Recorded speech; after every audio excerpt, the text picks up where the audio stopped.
Sweet. All right, Senior Home Business family, how are you guys doing today? Brittany and Matt are here. We're going to talk to you, obviously, about senior placement and a little bit of entrepreneurship. Throw all that kind of stuff in there. Real quickly, some housekeeping things. If you want to know more about what we do, there's links down below. You can schedule an appointment with us to watch a free webinar, to join a senior living group. It's like $10 a month we put up there for some people just to kind of keep out the spammers. And we got this new program now with TSL technology.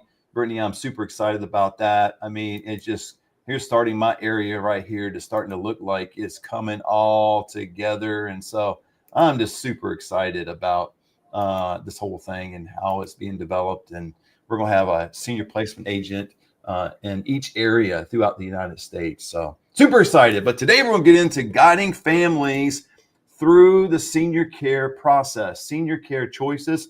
Because Brittany, there's all kinds of choices out there, right? I mean, outside of what we typically do with independent assisted living memory care, but there's also other choices the families will have to engage in. And it is a traumatic experience, Brittany. Every time I think about this, it's like, probably no one. Now, I know you have long-term care. It still blows me away that your age, you have long-term care. I love that, but I'm just like, it blows me away. But I think most people, and I could be wrong, they just don't think about assisted living. It's kind of like life insurance. It's kind of like stuff like that. You just don't think about it until you need it or until you're kind of getting to that point in life. And, unfortunately, it's just families are just catapulted into this traumatic situation where mom falls, goes to the hospital, skilled nursing, and now it's like, oh my gosh, now she needs rehab and she's going to be here for 6 weeks or 12 weeks. And then what? And then if I don't get her out in time, it's going to be a $250 to $450 per day rate, to stay there. And just families are just thrown into this thing. So, but I want to go over some not only some different choices, but kind of like the 5 things that I got down here. And there's a lot more out there, but at least some of the 5 things that we typically go through as a senior placement agent. So anyway, Brittany, welcome. I know I'm doing all the talking. You're like, hey, can you just be quiet so I can chime in every now and then? That'd be cool, right?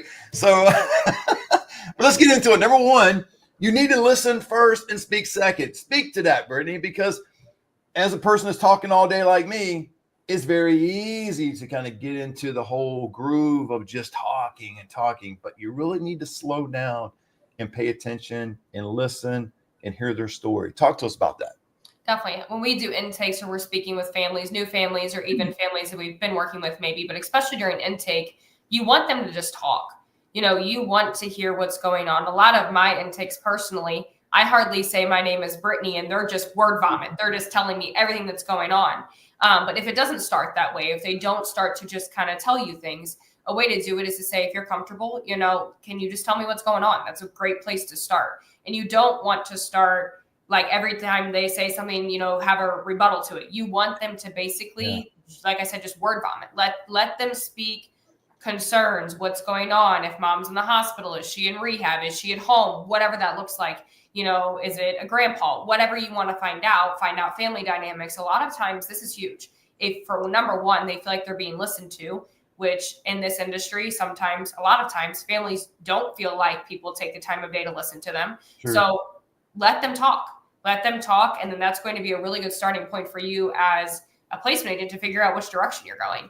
Of course, you're going to have questions and things as they're talking, but let them get it out and, jot down a bunch of notes so you can kind of go back to what they said. You could mention something like, hey, you said that, your mom had 5 falls, or you mentioned that your mom in the past 12 months or something, you mentioned that your mom is in rehab. Well, why did she go to the hospital first? Like there's ways to kind of just let them know you were listening, but just get some more information from what they've said.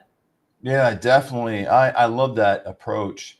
Because it's so easy when you have a list of questions and a form to fill out. It's so easy to have these preconceived ideas and thoughts that are running through my head, right? When you talk to somebody, you're like, oh my gosh, I just got to get to this next question. So inevitably what the person will do by going that approach is they'll speed up the process, and you may end up making the person on the end of the phone not feel heard, right? And they feel like you are just grilling them with question after question. So to Brittany's point, just listen to their story and figure out what happened to mom? And really from an empathetic approach that, when they say, hey, mom needs assisted living, or she's a skilled nursing right now, and they're saying she needs to go somewhere. I mean, I get that sometimes. I mean, sometimes we'll get to this next point, but families don't understand necessarily. And it's no fault to them. I wouldn't understand if I haven't been in the business for years. It's kind of like, okay, my dad's in rehab now. Now what? Oh my gosh. Okay, now I got this price point if I don't move him. But if I do move him, where does he go? What levels of care are out there? What's the best place for him? So you just let them vent and go for it. And then as they do that, throughout the process, number 2, Brittany, is we need to educate. Don't just sell, which I would put on there, don't sell at all. But I just put that in there in case some people do the sales approach kind of deal. But we ultimately need to educate our families, because what I just said a couple seconds ago is some people may not fully understand the difference in these buildings, right? I got this one standalone memory care in my community, in my area, that sometimes people, it doesn't happen often, but sometimes people will go by that community and they just think it's a senior living community in general. And so dad needs a couple ADLs taken care of, whatever. And they're like, nah, that's not this place, And so they don't fully understand. Now it's got memory care on the sign. Memory care in this particular building it was kind of small. They really kind of highlight more the name of the community than they do memory care. But families just might know the difference. So how can we educate? I mean, on the phone, obviously. Is there any other ways we could educate people and add value to people? Because I think this is a big piece, you guys. If you're in the industry or you're looking to get in the industry, I just had a conversation with a lady the other day. And she was telling me, Brittany, she goes, you know what? I've been in this industry at large, a lot of different areas for like 25 years. And I've been doing a whole lot. I know this industry, so I probably don't need the coaching and all that stuff. I know how to do this business. And out of the same breath, she was like, but let me ask you some questions. Number 1, how do you get leads? And number 2, do you invoice the communities before they move in or after they move in? And she asked me a couple simplistic questions like that. And very politely, I told her, I said, it's really nice to talk to you. I said, but can I say something to you? And she goes, yeah. I said, you really don't understand this business. I said, if you're asking those questions, you don't understand the business. That's okay. I'm here to help you. But how can we educate families, Brittany? Just talk to me about that. How do you do it? How should we do it?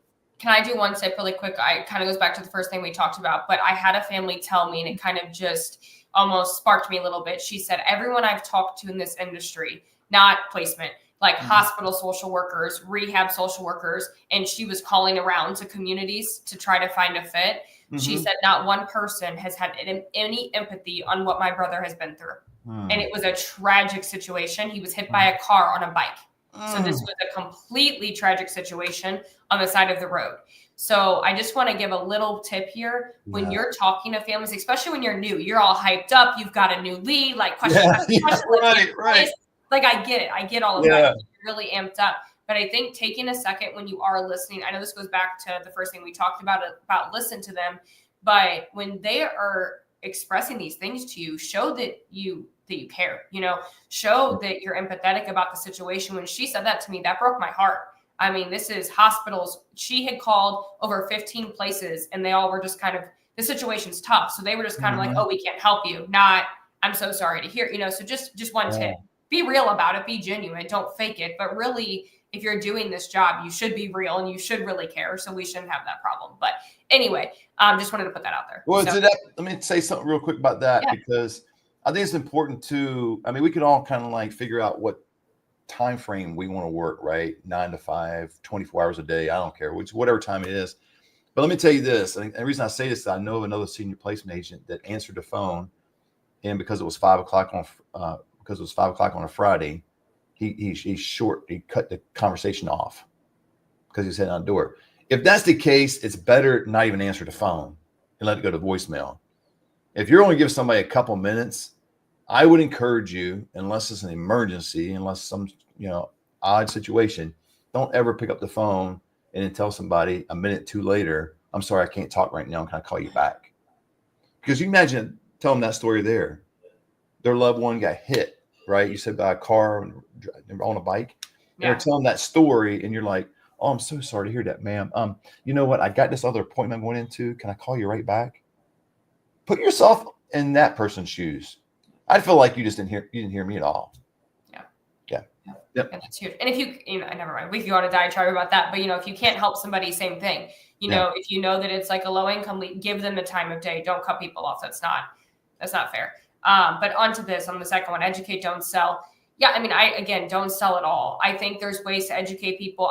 A very high % of my clients don't know anything about senior living. Mm-hmm. They don't, even in the crazy part, it's not crazy, should I say, but the kind of mind boggling, they could have been through this once before with another loved one or something, but it's sorry. That's okay. Hey, that's family, man. We got family dogs. My dogs. I'm so sorry. Yeah, my dogs will do that too sometimes. Go ahead. It's every time. She's been quiet all day. There's people at the house working in the backyard. But anyway, hold on. So yeah, I mean, don't sell them at all. You can educate them in many ways. How kind of I start is like a general thing. Even if they're telling me about their loved one, I start by talking about just general, like if I know we're going, for example, memory care, if it sounds like we're going memory care, in my states, there's different licensing. So I don't make them so overwhelmed by all these terms. But what I have found, the second that I start talking about not every memory care is the same, not every assisted living is the same. They have different licensings in my area. Not all of them do the same care. When I start saying those things, it almost builds trust immediately. They're like, whoa, I don't know anything about any of this. And now you've got someone that has educated me more than anybody has during this last whatever. So I think it builds trust by just being pure and letting them know that, hey, this is, your area. You kind of give them some details on the area and payment, as far as I know, me and you, our kind of way that we do it is we say, hey, assisted living in our area runs about X amount of dollars, and we kind of wait to see how they react. So just giving them information that they never had before builds trust. So I would, like you said, I would not sell them at all. I would not. Absolutely. No. Yeah. Because I think the education point, not that it's selling, but it's building trust. Yes. Yeah. This business, this, the general public out there, guys, this business is not a sales position. It is more of a customer service position. So if you're hearing somebody doing this business and they're trying to sell, they're probably not doing this business the right way. I'm not saying they don't have the right heart. I'm not one to judge and all that, but I'm just saying this is more of an empathetic customer service oriented position. And so leads me to the third one. We need to assess and align their needs, right? Because they're all going to have different budget, care levels, location preferences, things like that. And so by listening to their story, and then you got to align their needs in terms of what it could be preferences. Now, some of it might not be need based. It might be preferences, right? And that's okay too. I think that's fine. I mean, we as families, I talk to them, we get into the nitty gritty of the care needs that dad will need, his ADLs, his behaviors, but then we can deviate and get into the area of preferences. And I totally get that. And, that could be the aesthetics of a home. I had somebody move in or was going to move into a care home. They really loved the virtual tour. They loved the physical tour. They loved the homeowner. They appreciated the caregivers that were there. They appreciated everything they liked about the home. It looks like it was going to be a slam dunk ready to go because they just liked everything. But you know what they didn't like? When they got to the room looked fantastic. But then they looked out the window. And outside the window was a backyard that was being developed. I don't know what they're like, had a whole lot of dirt, like the grass and stuff. It was just very bland. It's just really a terrible sight to be looking at. And those people quickly said, my mom's not going to look at that every day. So they went from everything being just right until the very end. So that's a preference. But, I don't mind that. I mean, I like when I go somewhere, I like looking at the beach. I go to Vegas, I like looking at the city. I mean, there's a lot of things we like looking at and participating in. It's just a preference. You don't have to have that. But I think it's key, too, is we assess and align their needs. What's your thoughts about that, Brittany? Yeah, agreed. You have to, I mean, there's, like you said, the preference part of it. There's a lot of people like, I get this a lot. I don't want to look at a parking lot. You know what I mean? I just don't want to look at a parking lot because a lot of your new developed senior livings, there's no space for them to build. So they're going. The parking lots are basically on a store. But I would say, the needs for sure. I mean, I always put care needs first. But you're going to have some that are maybe really low level. They don't have a lot of care needs. Maybe it's just medication management and showers twice a week. And if that's the case, that's a totally different search than someone that needs a machine to lift them or needs 24-hour oversight because they have dementia. So you really have to listen to that whole intake, listen very closely, ask good questions, know the questions to ask, take those questions that you asked on that intake and make sure that the communities that you're looking at match those two things. I mean, we say we're the middlemen. That's exactly what we are. We listen to that intake, we match what they said, and preferences are a thing too. Again, I just lean more towards let's get the care and, absolutely. I totally agree with that. First. I just know that pops up and comes it does. out. Yeah, I mean, food. I think a big one I get is like large community versus small, which is, I think you do the same. Like I get a lot of like elevators for some. I understand why, but elevators turn a lot of families off because they're thinking my mom has to walk from a long hallway to the elevator to go down to the dining room. So things like that do matter. So you have to find out again from the families what their needs and preferences are, and then correlate that with the communities that you're looking at. So it's really important to know what your communities can offer and that's why you go toward them. That's why you show virtual tours. You have to know all those things. So this is, in my opinion, one of the most important parts of our process. This is huge. Yeah. And elevators, I know what you're getting at, but it's also a noise deal too. Yeah. The very last time my wife and I ever reserved a room on an app, the very last time, it was a nice hotel in LA, but they put us right next to the elevator. And all night long, that thing was opening and shutting, opening and shutting, opening and shutting. That point on, I've never done the app again. I've always called and gotten one of the better rooms and just know exactly where I want to be at. Because the preferences, right? I know exactly what I want to look at and be around. I don't want to be near the elevator doing that stuff again. And some families don't want that, right? But that could be the best room that's there because you guys know out there, I mean, in terms of these communities, it's rent plus care equals cost. And so there's the rent component. Some of these rooms that are next to the elevator or maybe not as attractive in some way are going to be a little bit less in rent than other rooms that are maybe got a garden view or a view of the fountain or something like that. There's a lady that I placed years ago. I think I may have told you the story before, but this lady, she would drink a bottle of wine every night. And so she ended up going to an independent community and I got her a room, and this is what the family really wanted. So it wasn't like, me encouraging it, but they have happy hour every day at 5:00. And I got her a room like 10, 15 feet around the corner from that little bar area. And dude, she was in heaven. She was like, she didn't have to go just open up a bottle of wine. She just go right to happy hour. Bam, she was right there. So that's a preference, right? So let's get into number 4, how to overcome common objections, right? Because there's going to be some objections, obviously. I mean, financial objections, right? There's going to be maybe from the resident standpoint, the fear of change. There's going to be some guilt from the family.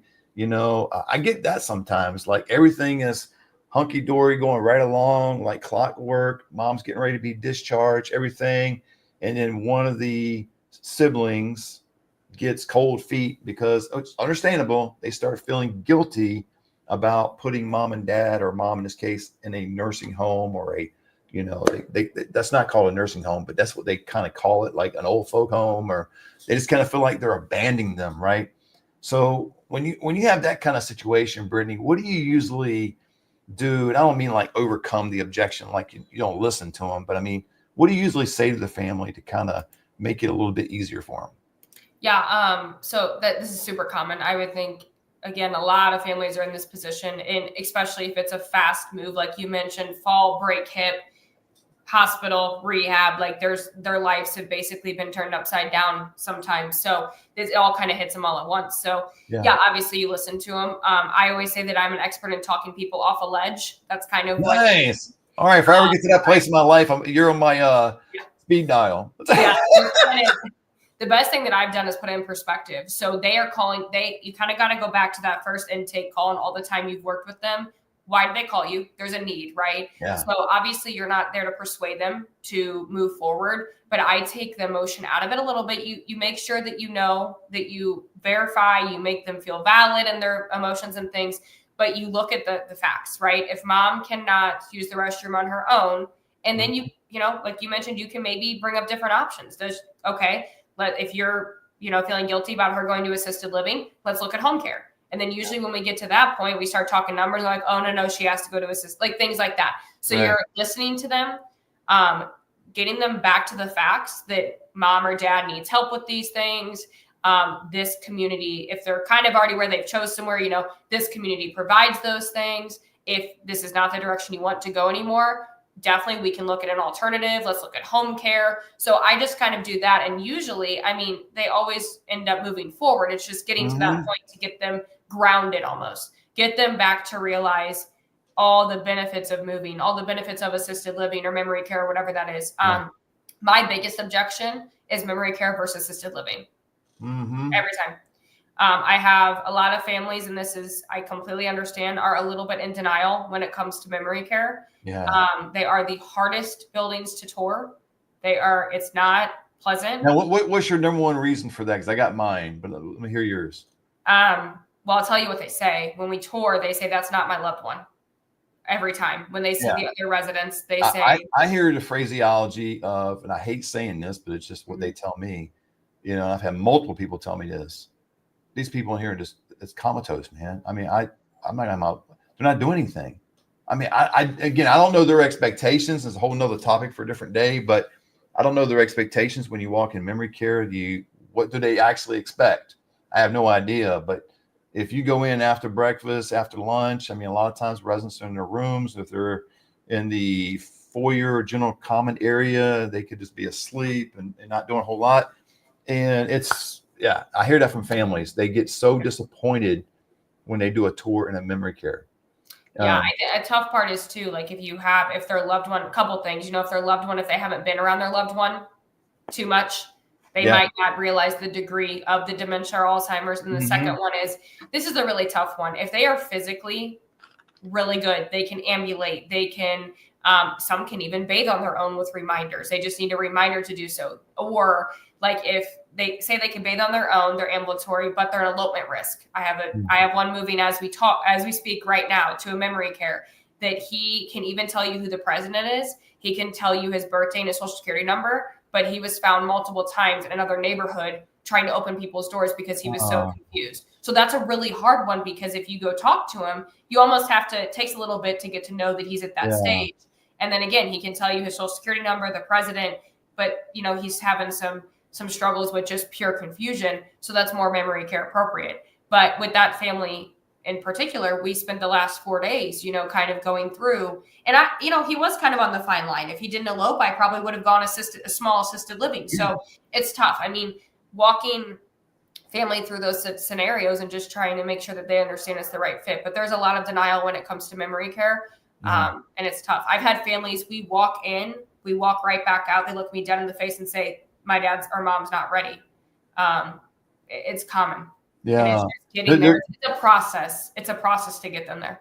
That's right. Here's a story you probably haven't heard me tell. It's how I used to work for the AL memory care community I told you about a long time ago. There was a guy that reached out to us. His wife was in memory care at our community. And so this gentleman was 90 years old, the husband, still driving. The guy was unbelievable. He looked probably in his 80s, but dude, he had like the energy and everything. I hope I have half his energy if I get to live to be 90 years old. This dude was like, I couldn't believe he was 90 years old. And he felt really bad about not being with his wife. He said, we've been together for, I forgot what now, 50 some years. And he just felt really bad that she was in a place, apart from him. So we worked out a deal, not just me personally, because I was just one of the marketing people, but, as a company, as a community, we worked out a deal with them that we would move her, even though she was very much high level dementia, into an assisted living section, and that he would live with her. That lasted a week. He just was not understanding, what she had. There's a lot of different, I won't get into diagnosis and all, but it just, with her, she just would sit in a chair, evidently, and just count and just randomly say colors, just out loud, his thoughts, they're coming to her mind. And it went from this gentleman who just absolutely adores that lady for 50 some years, right, as his wife. He just, after a week, said, I can't do this. I can't listen to this all day. I'll be just, it was just nothing there. So it's just heartbreaking. And so that's the kind of, what families will see when they go to memory care oftentimes. Right. And it's very difficult. And so it's hard, especially when you're dealing with, we talked about this many times, like an out of town relative, family member, or something like that. And they haven't seen mom or dad in 2 or 3 years, maybe longer. And they fully don't understand where they are, and so it's a very hard thing. So give you a quick story. That's a really absolutely. Yeah. This is an out of town one. So this is a huge objection. This is one of the biggest objections that I think I've had to work through with the daughter. So long story short, mom and dad lived in Florida. Mom was taking care of dad full time. So the daughter is not really aware of where he is with his dementia. It's gotten progressively worse since November, and this is current. So we toured communities. The mom can walk 10,000 steps a day. Sounds like your 90-year-old. Yeah. Still drives, super independent, super social. But you can see it in her face. She's so worn down. So we toured communities. The wife, really is her face is screaming, I want him to go to memory care and I want to go to independent living. She has made comments about it. She has made, basically some little hints to her daughter. Yeah. Well, the daughter is in so much denial. He is eloping. He's asking for his mom, just to give you some ideas. We are in the intakes with the communities, and the wife will tell a story about her husband, and the daughter is literally saying, but mom, it's not that bad. And it was like really sad. It was the most I've ever seen of, like, every time the wife would say what's going on with her husband, the daughter would come in and just completely discredit what she was saying. Now they are living with them in Missouri now. So they moved them from Florida, and the daughter is experiencing some of this, but she's still not there yet. So it's really heartbreaking. But what we're going to try, which I know will last about a week, is exactly what you just said. They're going to both go to assisted living. And I think it's just, the wife knows this is just kind of a stepping stone, that she's probably going to independent, he's going to memory care, but it's to please the daughter. But I just thought it was really sad. It's sad. It breaks my heart, because you can see her mom is just screaming for help. And this has been one of the, usually we can not break them. Usually we can really get them to understand, but she's not there. Yeah. That's true. There. It's hard. Anyway, that's very hard. All right, let's get to the last one. Follow up and provide support. Now, we do a good job with this. I think you probably do a much better job than I do, but it's just the importance of following up and providing necessary support. I mean, it is a transition for families. I mean, for loved ones that are going to these communities, I always think it takes 3 or 4 weeks, for somebody to adapt. It could take longer. It may be a shorter process. I don't know where we get that average. It just seems like it just takes a little time, right? I mean, think about it realistically. When we all go somewhere different, somewhere new, it just takes some time. And especially the older you are, you're used to living at your house for the last 40 years or a certain way for the last 40, 50 years. And now you're in a memory care community, or you're an AL, or you're independent. And now everything's different, right? I mean, where the restroom is different, where you're eating is different, what kind of food you're eating, when the care, which is great, but you don't know this person, so you got to get to know them. And there's a lot of different things to do. So you really want to follow up and provide support with the families. Brittany, how often you should follow up? Because I got my thoughts on this, but I want to hear yours first. How often should you follow up with the family? So I do kind of gauge it based on the person. So if I have a really high level person, I'm going to follow up more than someone that's going to independent living, typically in the interim or in the beginning, for sure. One comment, you will probably still be talking people off a ledge after they move in. So there is some of that support that you will have to do. So I would say typically I follow up a couple days after. I'm really hands-on, so I usually know how things are going the day of the move. But I'll give them either anywhere from, a few days to a week, especially if it's a higher level one, check in, make sure at least they're getting, we know it's a transition, but that they're in there, that everything's going okay, that they've got their stuff moved in, that if they need a pendant, they have it, like just your basic stuff, because they're not going to really know how the transition's going. After that, it'll probably be about 3 weeks to 4 weeks, a month is when I follow up. And then after that, kind of periodically, might be the next month. After about 2 or 3 months, I kind of pull back. I do let the families know, though, call, text me anytime. I also give some advice when they're moving in, like, don't let things build up. If something's going, not how you want it to go, because sometimes it's literally simply just having a conversation with me to, again, just kind of ground themselves and know it's a transition. So that's my process. What are you typically? Yeah, I typically, let them know when they move in, right? Accommodate them as best I can. And then if you have any issues, any concerns, questions along the way, you can text or call me anytime. I'll respond to you. And then I let it go typically 3-4 weeks is what I do. And then I'll reach out to the family just to make sure. I never, I shouldn't say never, maybe it was independent a long time ago, but very rare, put it that way. 99.9% of the time I call the family, the adult kids who I went through the process with for a loved one. So then I call them and just want to check on, see how dad is doing. And, I usually pull up, if I don't recall everything, I'll pull up a folder that's got the notes, the questionnaire and things like that. And maybe they've told me a story or something, I jot it down. I think it's very important, again, the preferences, but then like personalizing everything, making it a story based. So jot down a couple of things and maybe ask about something, about that story. And usually things are going well. And stuff where I usually get, is taking dad a little longer to adjust, or it's, they really don't like the caregivers, or I've flat out heard, man, the food is not all what it's cracked up to be. There's different levels of concern. If the concern gets escalated, like they just really are beside themselves, almost at a point of regretting making a decision for mom or dad to go, then I do discuss with them the options of me talking to the executive director or care home owner. I always talk with the family about the situation first, and then I ask permission or ask, brother, would you want me to do this? And if you do, are you sure you want me to call them? Because you never want to do that kind of thing apart from their consent. It puts the family and definitely the resident in an awkward situation if you do that. So that's what I do with that. And so then after that 30-day kind of, let's say I call and everything's hunky-dory, everything's fine, it's got a couple questions, then I might let it go for 3 or 4 months. And then usually at that point, I'll probably just send out a text, and then I let it go, and that's it. And then they'll reach back out to me if they were needing things. So I just kind of do it. If you're in the business, do not do the follow-up so you can move the senior again to get double payment. I've told this story before. There's a person on the coast that does that, and all the communities have blackballed her from actually doing business because they don't get paid anyway, because once the resident moves in, they pay their senior placement agent 30, 60 days later, she's moving somewhere else. So they're losing money.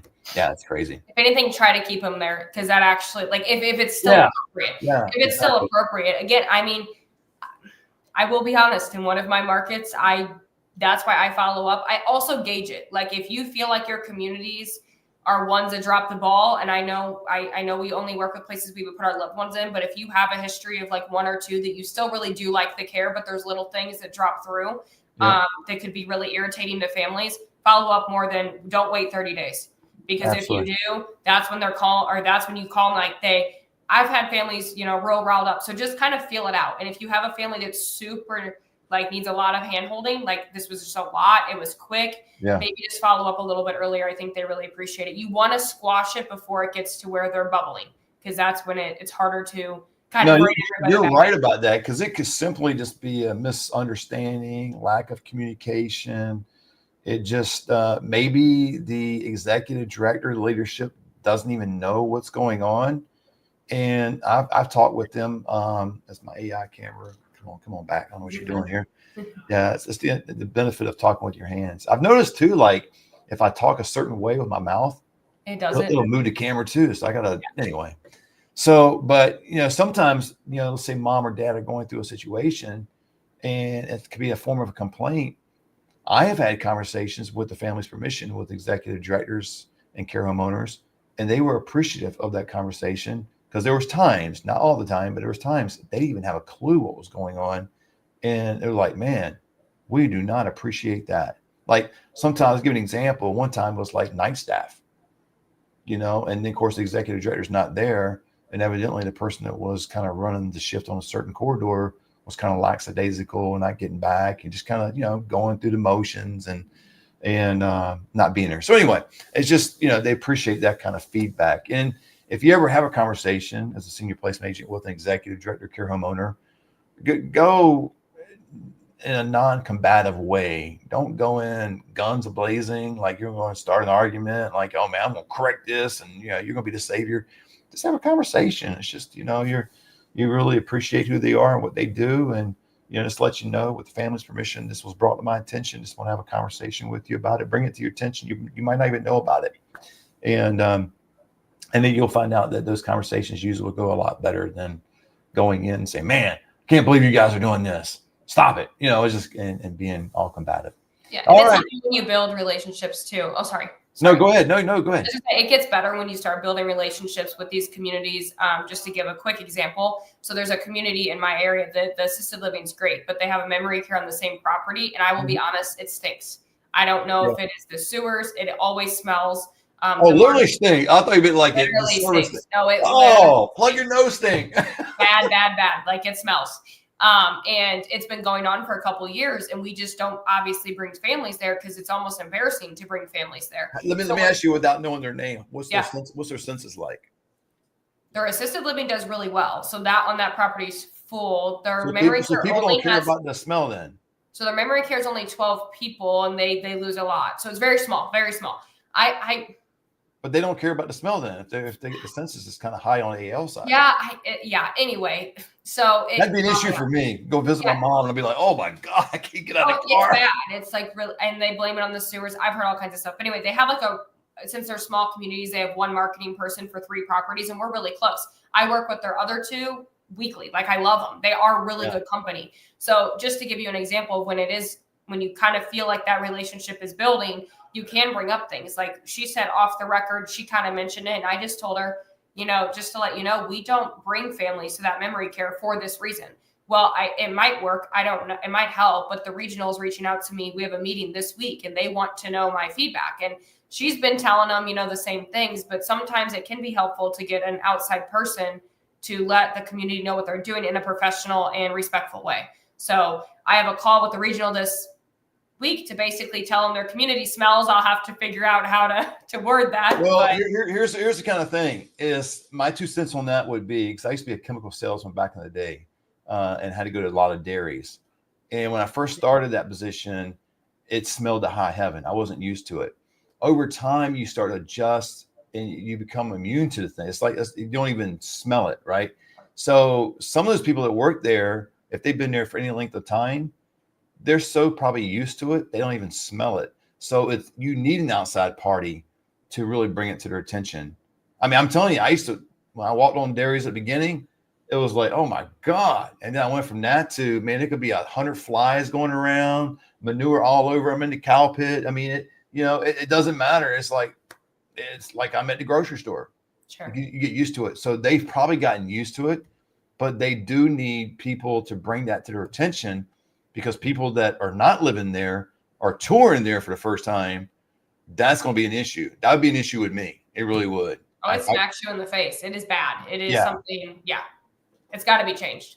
And for the residents' sake too, everybody's sake. I mean, they're used to it. Like 100%, I agree, but they shouldn't have to be. That needs to be changed. Yeah. So hopefully that goes well. But just to give an example, when those relationships build, you can respectfully, and I mean, even ask them feedback about your services. It's really good. It's productive. Absolutely. Yeah. Man, that community there, can you imagine you got an outside barbecue? We're all going to get together outside and have some hot dogs and hamburgers. It's like, and then somebody comes and visit.